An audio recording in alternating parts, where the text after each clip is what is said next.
सबको जय मसीह की। मैं जसपाल एक बार से फिर आप लोगों के सामने परमेश्वर का वचन लेकर उपस्थित हूँ। आज का मेरा टॉपिक है फिर से नया बल प्राप्त करना। यशायाह की किताब अध्याय 40 वचन 29 और 31 में परमेश्वर का वचन कहता है, वह थके हुए को बल देता है और शक्तिहीन को बहुत सामर्थ्य देता है। और वचन 31 में लिखा है, परंतु जो यहोवा की बाट जोते हैं वे नया बल प्राप्त करते जाएंगे। तो जैसा आज का मेरा टॉपिक है फिर से नया बल, मतलब फिर से नया बल इंग्लिश में शब्द का मतलब होता है रिन्यू। और जब मैं इब्रानी भाषा में फिर से और नए का मतलब ढूंढ रहा था तो उसका मतलब होता है बदलाव और परिवर्तन। और ये शब्द बाइबल में पुराने नियम में 28 बार इस्तेमाल किया गया है और अय्यूब की किताब में ही इस वचन को 7 बार इस्तेमाल किया गया है। जब उन वचनों को पढ़ रहा था तो परमेश्वर ने अद्भुत रीति से मुझसे बात किया, जो मैं आप लोगों के सामने शेयर करना चाहता हूँ। तो जैसे लिखा है कि वह थके हुए को बल देता है और शक्तिहीन को बहुत सामर्थ्य देता है। तो इसका मतलब है, मैं पंजाबी की बाइबल में पढ़ रहा था कि कमज़ोर लोगों की फिर से मजबूत होने में परमेश्वर सहायता करता है। और जब हम 31 को पढ़ते हैं कि जो परमेश्वर की बाट जोते हैं वे नया बल प्राप्त करेंगे, तो पंजाबी की बाइबल में जब इस वचन को मैं पढ़ रहा था वहाँ पे लिखा है फिर से मजबूत हो जाते हैं। तो इसका मतलब क्या है? मैं अय्यूब के बारे में सोच रहा था, क्योंकि अय्यूब के बारे में ही ये 7 बार इब्रानी में ये शब्द इस्तेमाल किया गया है। पहला शब्द इस्तेमाल किया गया है ये अय्यूब की किताब अध्याय 14 वचन 7 और 9।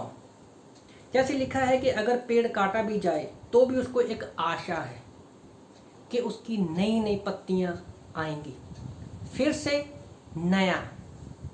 उसी तरह से मैं अय्यूब के बारे में सोच रहा था, फिर से नया का मतलब क्या है? क्योंकि जड़ अगर सूख भी जाए, पुरानी भी हो जाए, मिट्टी में पुरानी भी हो जाए और ठूठी जो है उसका जो जड़ रहती है वो सूख भी जाए, तो भी क्या है, एक आशा है कि नई नई पत्तियां फिर से आएंगी। तो मैं अय्यूब के बारे में सोच रहा था कि उसका सब कुछ चला गया, उसकी संपत्ति चली गई और उसके बच्चे चले गए, जो कुछ भी उसके पास था सब कुछ चला गया, यहाँ तक कि सिवाय प्राणों को छोड़ के उसकी बॉडी भी एक तरह से खत्म हो गई। कुछ स्कॉलर मानते हैं कि उसका शरीर इतना भयानक हो गया था, इतने बड़े बड़े फोड़े और छाले हो गए थे कि कुत्ते उसका जीभ से चाटते थे। तो इतनी बुरी हालत कि एक चीज़ है वो फिर से रिन्यू हो रहा है। तो हमारा जीवन क्या है? हमारा जीवन परमेश्वर ने दिया है। परमेश्वर ने हमें क्या है, फिर से नया बनाया है। जैसे हम पहले पापी स्वभाव में जी रहे थे, जब हम यीशु पर विश्वास करते हैं कि वो हमारे पापों के लिए मारा गया, गाड़ा गया, तीसरे दिन मुर्दों में से जिंदा हो गया, तो हम फिर से नए हो जाते हैं। जो रिश्ता परमेश्वर के साथ हमारा टूट गया था, फिर वो रिश्ता परमेश्वर के साथ हमारा जुड़ जाता है। हमारा रिलेशनशिप फिर परमेश्वर से ज्वाइन हो जाता है एक नए सिरे से। तो कैसे अय्यूब हमारे सामने एक अच्छी एग्जाम्पल है कि कैसे फिर से परमेश्वर ने उसको नया किया, फिर से नया किया। आज हमारे अंदर पवित्र आत्मा है। अफिसियों की किताब अध्याय 4 वचन 30 के अनुसार क्या है, वो शोकित हो सकता है, वो कभी छोड़ के हमें नहीं जाता। तो जब हम किसी चीज़ को खाना नहीं देते हैं, मान लो हम लोग खाना नहीं खाएंगे तो हमारी बॉडी जो है कमज़ोर हो जाएगी। उसी तरह से पवित्र आत्मा की खुराक क्या है? वचन है।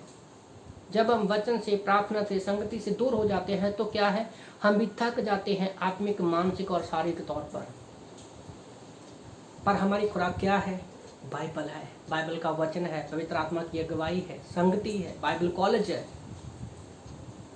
तो परमेश्वर का वचन, अय्यूब इस बात को अच्छे से जानता है। अय्यूब की किताब अध्याय 29 वचन 20 में भी वही शब्द इस्तेमाल किया गया है। लिखा है, मेरी महिमा ज्यों की त्यों बनी रहेगी, मेरा धनुष मेरे हाथ में सदा नया बना रहेगा। तो सेम शब्द इस्तेमाल किया गया है। तो यहाँ पर मैं जब सोच रहा था, ज्यों का त्यों मतलब ना बदलने वाली चीज़, जो पहले से है वैसा ही है। और सदा, सदा मतलब यहाँ पर फिर पता चलता है कि कोई भी चीज़ परमेश्वर के लिए नई नहीं है, जो पहले से उसने बना दी वैसी ही है। और परमेश्वर कहता है सदा नया बना रहेगा। जैसे मैंने ऊपर पढ़ा कि पत्तियों को देख के हमारे मन में कितनी खुशी आती है। अगर हम अपने परिस्थितियों की वजह से, किसी भी बुरे समय की वजह से, जब कोई भी कारण हो कि हम अपना बल खो चुके हैं, शक्तिहीन हो चुके हैं, कमज़ोर हो चुके हैं, तो परमेश्वर हमें नया बल देगा। और यही अय्यूब का भरोसा था। क्यों? क्योंकि वो जानता है मलाकी की किताब अध्याय 3:6 के अनुसार कि परमेश्वर जो है कभी बदलता नहीं है। और जब आज हमारा मार्गदर्शन कौन करता है? यीशु मसीह। यूहन्ना की किताब अध्याय 14:6 में यीशु मसीह का वचन, परमेश्वर का वचन कहता है, मार्ग, सत्य, जीवन और मैं हूँ।